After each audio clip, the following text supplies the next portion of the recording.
TheNightmareDuke and welcome to another Fallout 76 video, and today we're going to be taking a look at a pretty much overwhelming VATS build, VATS focused weapon, as many VATS per cards that we can throw on as possible, and my turrets are going absolutely nuts.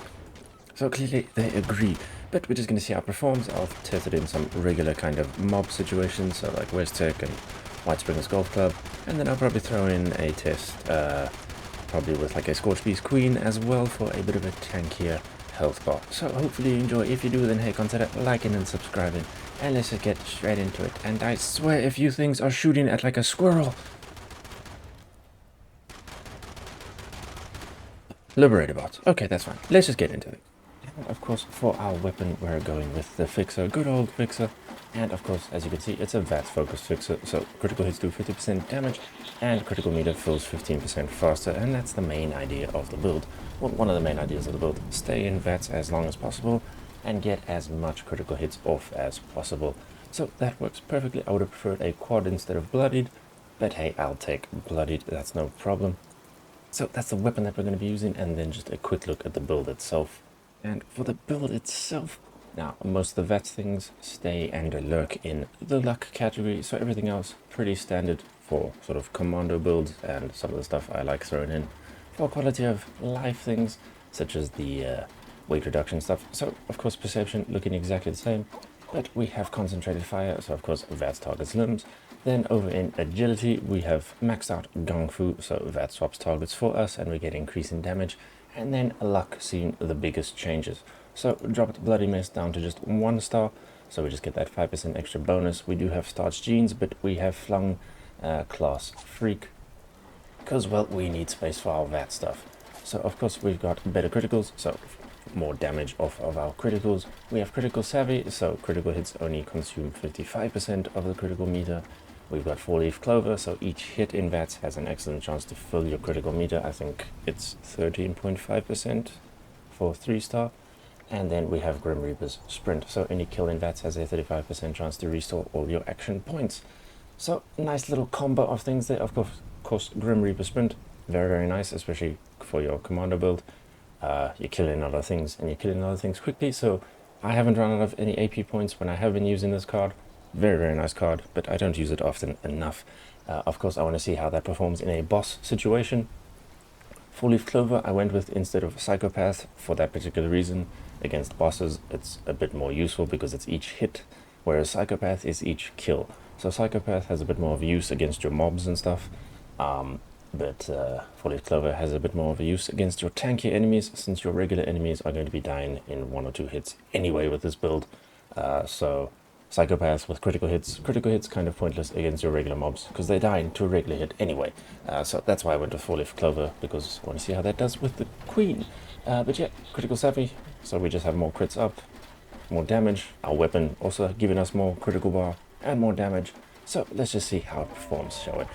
And to kick things off with, we'll just start over at V.A.T.S, and I do have a second fixer that I'm going to be using as well, and that's the quad one with VATS critical hits. And of course a stealth field, which is pointless to us on this sort of VATS focused build, but let's just see how this performs together, sort of thing. And yeah, should be pretty good. What I'm more interested in is seeing how much we can keep our AP build, or AP bar filled at the bottom, and if we actually run out of stuff or not. It doesn't seem to be so far.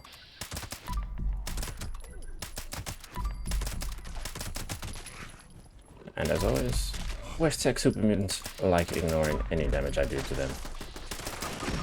But Grim Reaper sprint performing really well for us there, and of course we're still at full AP and cleared out the whole sort of place. So that's good to know. Now of course for something like your boss fights, there are mobs that spawn as well. So technically you can keep your AP bar filled with boss fights when you're fighting Earl or the Queen, because there are a lot of mobs that spawn. So even if you're not there solo, there should be more than enough to go around to hopefully proc Grim Reaper sprint and keep your AP filled, which then sort of negates the need to constantly pop stuff like canned coffees to sort of give you ludicrous amounts of AP. Of course, Grim Reaper sprint only a chance, but pretty good so far. And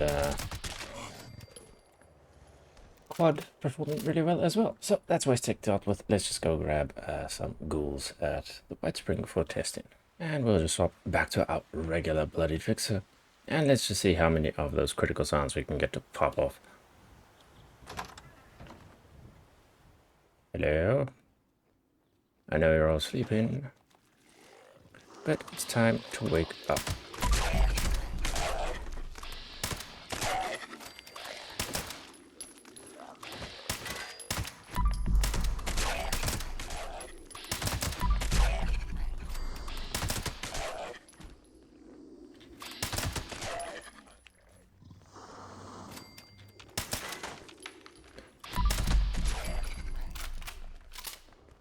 And legendary V.A.T.S.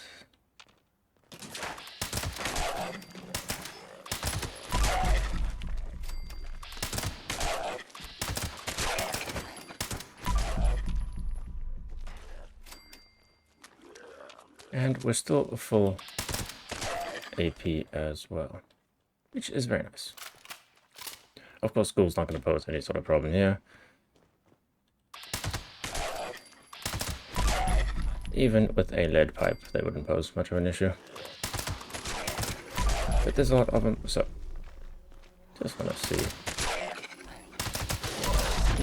how often we can keep our AP bar completely filled, which is looking pretty good so far.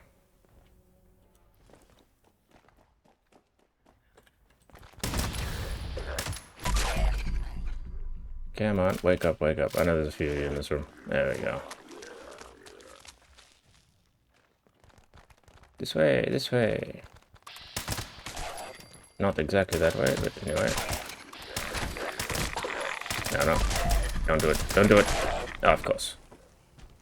And I've become one with the wall. Nice. Okay, let's go grab that Scorchbeast queen.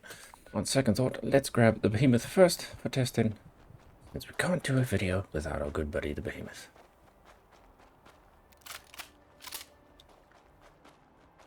And we'll just use our bloodied one here.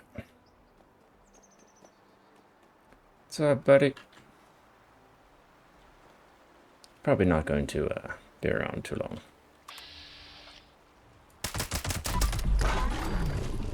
Indeed. No, I need a bigger health bar, and the Scorchbeast queen is going to give that to us. So let's get that done. Over to the queen. I'll probably cut this up into sort of smaller pieces. Just kind of covering both the bloodied and the quad fixer and seeing how they perform. Like I said, a lot of mobs spawn for both bosses, whether it's the queen or earl, so you should have quite a bit of things to sort of handle to sort of try and get Grim Reaper Sprint to proc for you to get your AP back. And during the fight I did have my AP for most of the fight. Again, those enemies every now and then getting that chance for Grim Reaper's Sprint to proc, and then of course if you just sort of lay into the queen and get off as many shots as possible. Earl would be the Wendigos instead. And of course, if there are a lot of players around you, then you sort of won't get swarmed too much, whereas it was just me and my buddy. So I sort of had to sort of deal with quite a few of the mobs a lot of the time. And that did get me killed a few times, but swapping over to the quad, a bit of less damage. But of course, you can just sort of hold down that trigger and just let it all fly.